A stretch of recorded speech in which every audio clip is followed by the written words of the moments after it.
Dear students, welcome to Adarsh Vidyavihar. Today we will learn the past perfect tense, past perfect continuous tense. It is the fourth part of the past tense.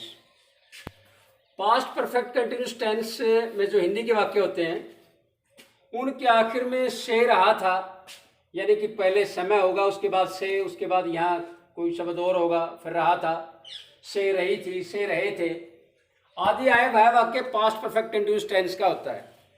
इस tense की जब हिंदी से हम अंग्रेजी translate करते हैं तो उसका नियम है subject plus helping verb plus been plus verb की first form plus ING plus object plus since या for plus time. Helping verb इसमें जैसे पास्ट परफेक्ट टेंस में एक ही हेल्पिंग वर्ब हेड थी, इसमें भी हेल्पिंग वर्ब एक ही हेड रहेगी। Had both singular and plural subjects के लिए है, यानी कि एक वचन के लिए भी हेड है और बहुवचन के लिए भी हेड है। सिंस के लिए जो प्रेजेंट परफेक्ट कंटिन्यूस टेंस था उसमें भी आपको बताया गया था, आप दोहरा देते हैं कि since a period of time, यानी कि निश्चित समय के लिए, for a point of time एक अनिश्चित समय के लिए प्रयोग करते हैं।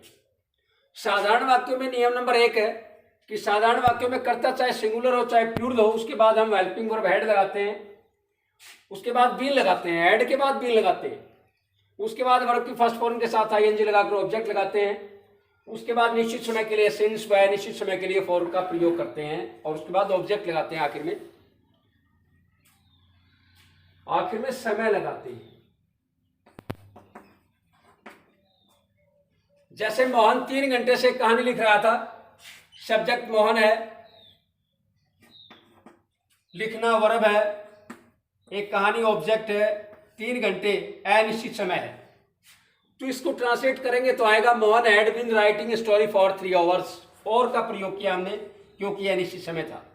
अब एक दूसरा एग्जाम्पल लेते हैं जो निश्चित समय का है और सब्जेक्ट प्लूरल का है। हम 3 बजे से एक कहानी लिख रहे थे।